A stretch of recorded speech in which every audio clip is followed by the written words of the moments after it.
make friends with people who want the best for you. I had friends who wanted the best for me and friends who didn't. And, they were friends who, some of them were aiming up and some of them were aiming down. And if you have a friend that's aiming down and you do something that's aiming up, then they're generally not that happy about it. They try to top your accomplishment with one of their own, hypothetical or real, or put down what you're doing, or offer you a cigarette if you're trying to quit and you've kind of done that successfully, or a drink if you've been drinking too much and are trying to stop being an alcoholic, or they're cynical and bitter and devoted towards no good. And sometimes that's family members too, and sometimes it's even part of you, But like you have an ethical responsibility to take care of yourself, you have an ethical responsibility to surround yourself with people who have the courage and faith and wisdom to wish you well when you've done something good, and to stop you when you're doing something destructive.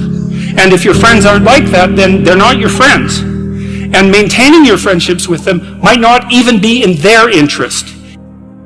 Be careful about whom you share good news with, and in other words, be careful about whom you share bad news with. A friend is someone you can share good news with, You go to them and you say, hey, look, this good thing happened to me, and they say, look, I'm so happy that happened to you, like, way to be, and they don't think, God damn it, why didn't that happen to me? And you didn't deserve it, here's a bunch of reasons you're stupid and why it won't work. It's like, that's not helpful.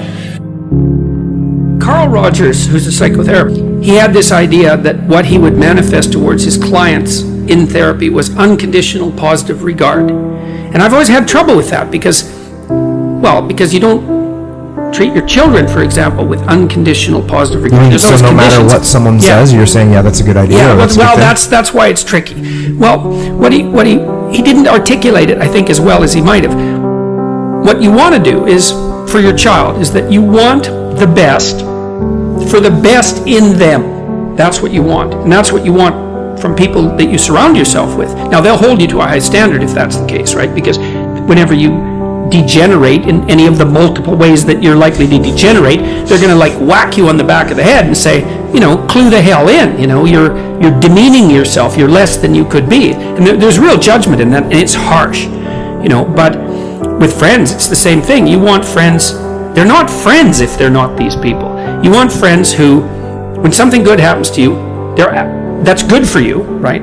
They're happy about that. They're not all bitter and resentful underground and saying horrible things behind your back and telling you how they did something that was better and trying to drag you down. It's that's not helpful. And then when something bad happens to you and you go to them and you say, look, this terrible thing happened to me, first of all, they don't try to top it with some horrible thing that happened to them because they don't have the patience to listen. And second, they're not secretly gloating about the fact that catastrophe finally befell you. It's they're actually hurt by it. And that chapter is an injunction. It's take a look at the people that are around you. And if they're not on the side of what's good for you, then walk away. Because, well, first of all, that's best for them too. If you put up with that, all you're doing is enabling it. It's well, it's okay that you mistreat me in a way that's harmful to me and everyone else. It's actually, no, that is not okay. It's not the least bit okay. That doesn't mean you shouldn't try to help someone when they're down. That's a whole different issue. What if it's your family? So how you say walk away, right? Do you still walk away from your family? You do if it's necessary. Yeah. There's lots of different ways of walking away. Sometimes someone's on an incorrigible path. There's just nothing you can do. Maybe they're aiming down and they're bitter and everything they do is to produce misery, virtually everything. And you have to detach yourself from that. It's I always think about it from the perspective of a lifeguard. So if you're training to be a lifeguard, one of the things that you're trained to do is to approach someone who's drowning and panicking. And the way you approach them is you put your foot out between you and them and you push forward with your hands with your foot out. And you basically tell them if they're flailing about, you say, look, I'm here to help, but you have to calm down. And then if they cling to you, in panic, you push them away. You think, well, that's pretty damn cruel because what if they drown? It's yeah, what if you both drown? That's not helpful. You're there to rescue them, they take you down, you're both dead. It's fail, right? It's well, it's the same with someone in your family. It's if they're on a downward path, and you've done your best, you've made your efforts, and they're not paying attention, they're not changing. They say, yeah, well, I'll quit doing this. Yeah, I'll quit doing this. They tell you the same story over and over and over. It's a downhill path. You don't trust it. At some point, first of all, you stop offering your words, if you're offering words of wisdom to someone in the genuine attempt to help, and they treat that with contempt, then shut up, because you're demeaning your words by throwing them away. You think, well, how do you help someone who's aiming down? Well, sometimes you help them by walking away and saying, look, you're aiming down so hard, despite the fact you're my brother, man. It's like, this is killing me. You're aiming down so hard, I'm not coming along with you. And the reason I'm not is to tell you in no uncertain terms that what you're doing is so terrible that I will even violate our kinship to oppose it. And maybe it'll take them 10 years to wake up to that, And so that can be the case because, people often have to be hit so many times before they'll learn. You see that especially if someone's addicted or otherwise pursuing a pathway that's like seriously downhill. So why should I think that you're actually trying to change? You tell me the story that you use to justify your own idiocy to yourself. And then you tell it to me and you demand that because I'm compassionate, I accept it and therefore validate your excuse.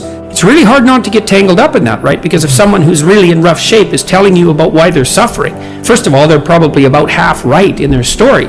But some of it's justification and excuse and blaming and all of that, failure to take responsibility.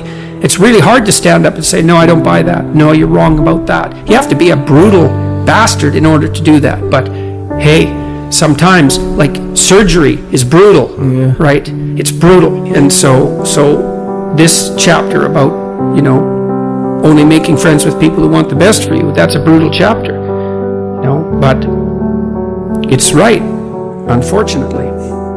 Here's how you know if someone's your friend. You can tell them bad news, and they'll listen. They won't tell you why, you're stupid and why that bad thing happened to you and how something worse happened to them once and, derail the whole conversation. You can actually tell them bad news and they'll listen. So that's a good thing. And then, this is a weirder thing, you can tell them good news and they'll help you celebrate. And that's a really good way of deciding who you should have around you, because if you have someone around you, something good happens to you and you're kind of afraid to even admit it because, God, something good happened to you. You let that be known and it'll certainly be taken away. So, you come out and you sort of tell someone half-heartedly that something good happened to you and they give you a whack and then talk about, the great thing that happened to them 3 years ago, or worse, the great thing that happened to someone that they knew 3 years ago. It's like, go away from that person. They're not helpful to you. You are obligated not to associate with people who are trying to damage the structure of being. Your being, the family being, social being, all of that. It's like, no, wrong, move away. And you think, well, that's cruel. It's like, it's not cruel. You're sending a message. This sort of behavior is not to be tolerated. Plus, if you make a success out of yourself, let's say that you develop your character, well, then you're a example. And at some point, maybe that's what that person is going to need, is an example. Maybe they'll hit bottom and think, oh my God, I'm not on the right path. It's like, there's an example I could follow. So, and you can't justify it by compassion.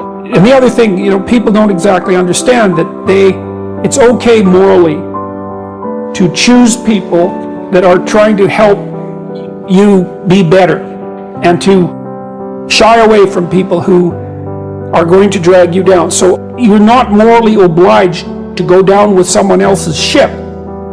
Now you think that's pretty harsh, pretty rude. You can't abandon a friend in need. That's not what I'm saying. I'm saying that it is appropriate for you to look at your social surround and to make decisions. If you have a person who's hurting you and who won't quit and who's pulling you down, it's like, that is not necessary. You are not obligated to do that. You go with people that are trying to elevate you. You got to surround yourself with people who want the best for the best part of you. You can hang around with weasels and losers that are trying to pull you down to justify the fact that they're spiraling downhill as well. And the upside of that is you don't have to have any responsibility, and you can all whine about how wretched life is, so that's pretty attractive. But I would say it's also a bad medium to long-term plan. And so it's acceptable and desirable to try to surround yourself with people who are facilitating your development.